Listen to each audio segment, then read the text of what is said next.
Did you know that in the alpha version of Fortnite, the playable map was in the sky? How annoying would it be to fall off when you're just about to hit a cliff?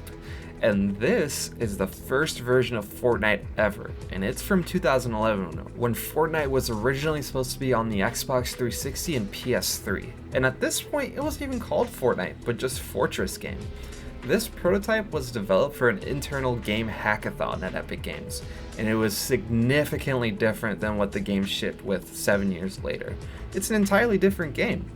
Today, we explore the prototype versions of Fortnite, from its humble beginnings as just a simple hackathon project to the behemoth of the gaming industry we know today. Join me as I dive into the development process of Fortnite, exploring the evolution of the biggest game in modern day history.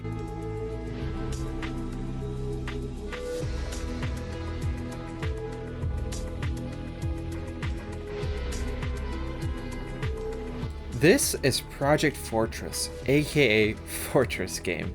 Created in late 2011, this version of Fortnite is a completely different version from the one we know now. Fortnite was originally meant to be dark and super grim, and this footage shows this design clearly.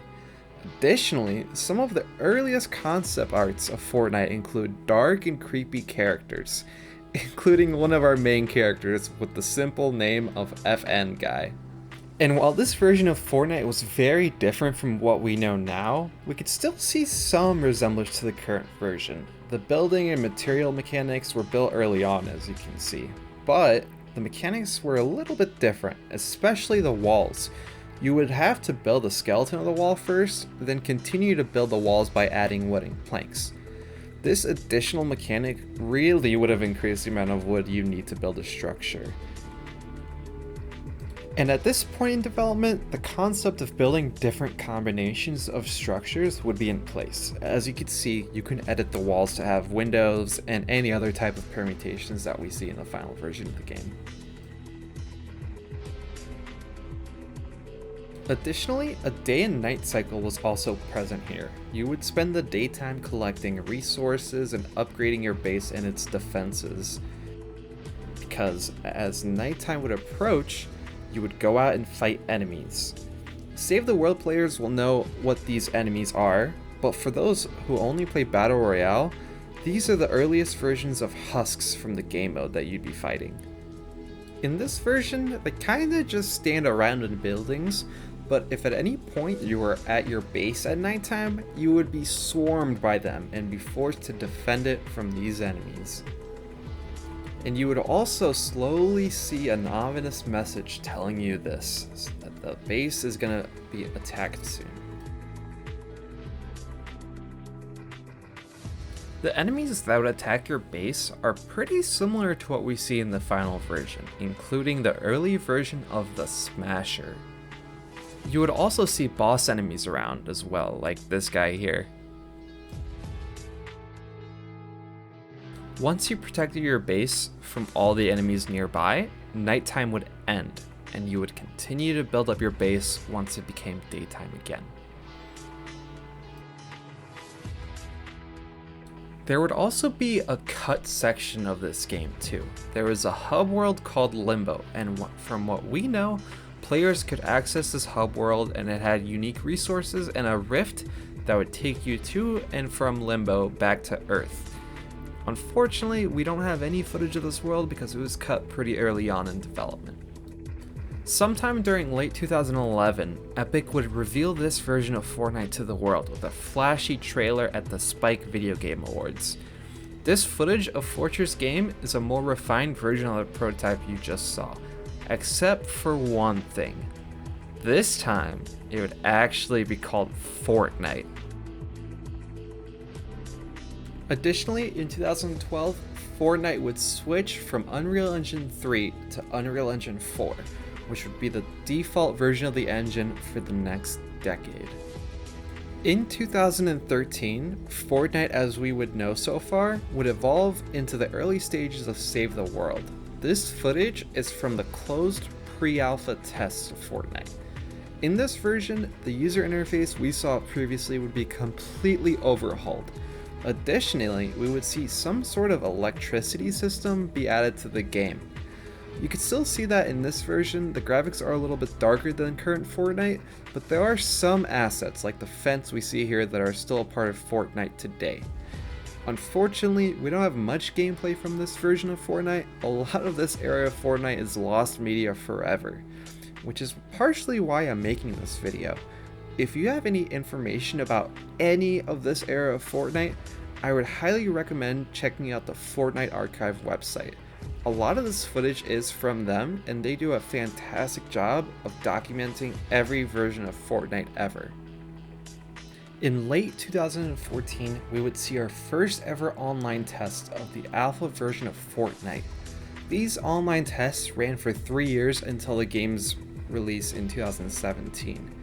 Again, unfortunately, a lot of these builds are lost media, but I do have some footage to show you of this era of Fortnite, starting with the second online test.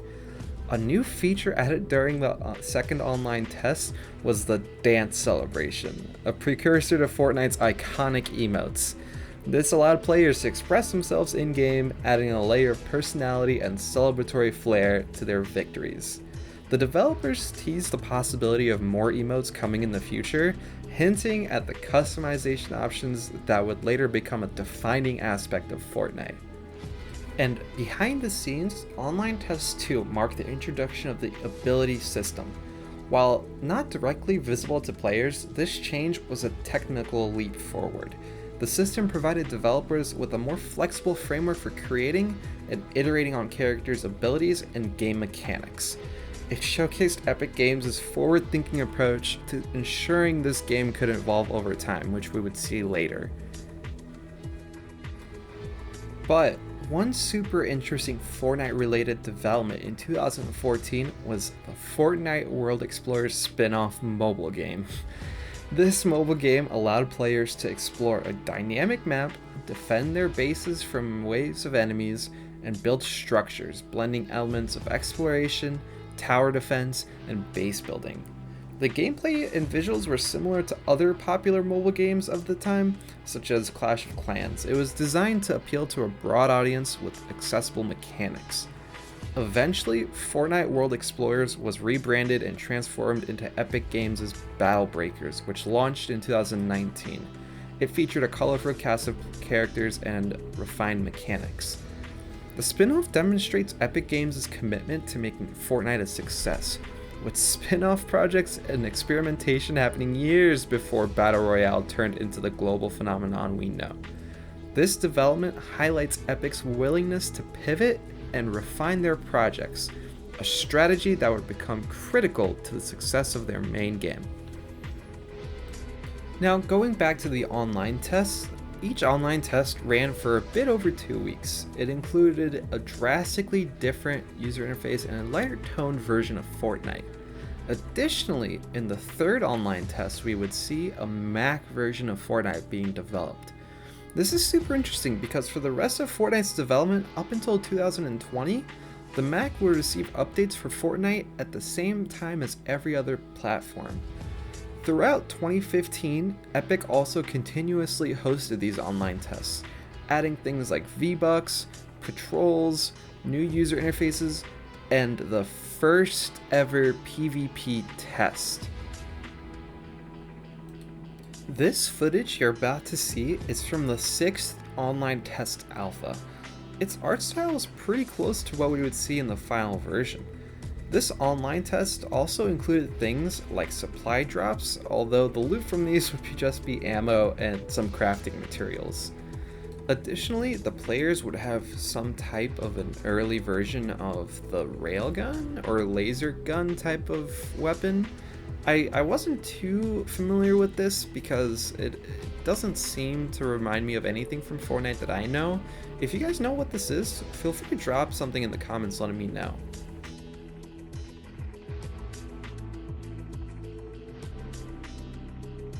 Again, as we can see, this art style is just beautiful. It looks like classic Fortnite. Again, the user interface would change to something more aligned with what Fortnite launched with. The building mechanics were also changed to be deployed with the press of a key. By late 2015, Epic had changed Fortnite drastically from just over a year ago. We can start to see this version looking more like the Fortnite we know, but more importantly, feeling like the Fortnite we know. Oh, and additionally, one little tidbit is that in this version, we can also see how overpowered the weapons were at destroying buildings. Keep in mind, this is before any Battle Royale mode was even thought of. There was no need to balance for these just yet. And by 2016, Epic would continue online tests and upgrade the game. They would add new elements like missions, heroes, update older missions, and fix tons of bugs. We would also see the first ever Halloween event during these tests. Epic hosted the Night of the Jack-O-Lantern event, where Epic would add the Jack-O launcher for the first time. They were also changing husks to wear pumpkin heads too. And it's crazy to see how the first event of Fortnite was from this year. Nowadays, events in Fortnite are a massive spectacle and often run a lot. After the Halloween event, Epic would continue to add more missions and host another event for the winter where the Winter Llama was added to the game. And now we arrive to 2017. This year marked a turning point for Fortnite. For the first half of the year, Epic Games would continue to push out online tests with mostly bug fixes as they ramped up for the release of the game to the public in mid-2017. And in July of 2017, Epic Games would release Fortnite in early access. They would also release a Survive the Storm update in August of 2017, which included a new mode and weapons, but more importantly, in September of 2017, Epic would add the first public test of their Battle Royale mode. And of course, as we know now, Battle Royale would take the world by storm, no pun intended. This test of Battle Royale would exceed Epic's wildest dreams with Fortnite. Within just 2 weeks, Fortnite Battle Royale would surpass 10 million players. In October of 2017, Epic reported 3.7 million concurrent players across all platforms. But this wasn't just the release of Fortnite itself. As we know, Fortnite continued to evolve significantly over the years after its initial debut. Between 2017 and 2019, Epic Games consistently updated the game, including new weapons, items, and frequent map changes to keep the gameplay fresh and engaging. In 2019 though, Epic launched Chapter 2 of Fortnite, which brought the first entirely new Battle Royale map, a significant milestone for the game. Chapter 2 introduced 13 new locations such as Misty Meadows, Sweaty Sands, and Slurpy Swamp, offering players a fresh environment to explore and battle in. They also introduced new mechanics like swimming, fishing, and boats, enhancing traversal and gameplay variety. Chapter 2 also featured an overhaul of the XP system, introducing punch cards, medals, and challenges that rewarded players for various in-game activities. They also introduced the Bandage Bazooka, which was a team healing weapon, emphasizing cooperative play in squads. The game's graphics and physics received a noticeable upgrade too, powered by the Unreal Engine, making the gameplay more immersive. Chapter 2 additionally continued the trends of live events such as the Device event and collaborations with franchises like Marvel, which drew even more players into the game. At this point, Epic Games knew they had a winner in Battle Royale, so they slowly started winding down development of Save the World. Until nowadays, we don't even see any updates to Save the World besides minor bug fixes. And in 2021, Epic Games would mark the next version of Fortnite. A brand new Battle Royale map was introduced featuring notable locations such as Greasy Grove, Sleepy Sound, and Sanctuary, which tied into the storyline with the Seven. There was also a Spider-Man collaboration, which was a highlight. It added the web shooter mechanic, allowing players to swing around the map for fast and dynamic travel. New gameplay mechanics were also introduced, such as sliding and tactical sprinting, which gave players more movement options during combat. The Victory Crown system debuted as well, offering players an extra challenge and rewards for consecutive wins. Chapter 3 also saw the introduction of mythic weapons, like the Foundation and Spider-Man's web shooters, adding unique gameplay opportunities. Seasonal changes continued with dynamic weather systems like tornadoes and lightning storms, adding a new layer of unpredictability to matches. Chapter 3 also expanded building and combat possibilities with the introduction of the Anvil rocket launcher, the Ranger assault rifle, and Striker pump shotgun, amongst the other weapons. Epic also enhanced the storytelling, with events like the end of Chapter 2, the collision, and ongoing ties to the lore of the 7 and 0 Point.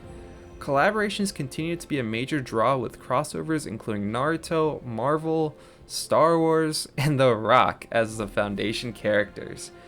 And also, the no-build mode was introduced as a limited time mode but became so popular it made a permanent gameplay debut, catering to players who preferred a focus on shooting and strategy without the building mechanics. Additionally, Epic upgraded Fortnite to Unreal Engine 5, which improved the game's visuals, particularly with lighting and environmental effects, making the game more immersive than ever.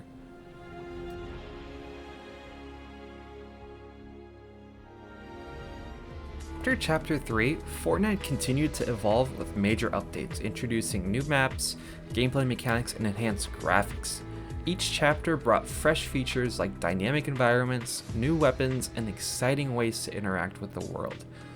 Collaborations with popular franchises kept the game constantly changing and engaging for both new and returning players. Since its inception in 2011, Fortnite has continued to evolve tremendously. What started as a simple co-op survival game quickly transformed into a global phenomenon. With the launch of Battle Royale in 2017, Fortnite's player base exploded, and its constant updates, including new maps, weapons, and game modes, kept players coming back for more. Over the years, Fortnite not only revolutionized the Battle Royale genre, but also set new standards for in-game events, crossovers, and community engagement, making it a staple in gaming culture worldwide. Thanks for watching, and if you have any suggestions for what I should cover next, feel free to let me know in the comments below. Also, if you like this video and want to see more, subscribe to this channel. This is a pretty small YouTube channel with tons of support keeping it going, and your enthusiasm for more content makes me excited to hunt down prototypes like the ones you saw today. Thank you.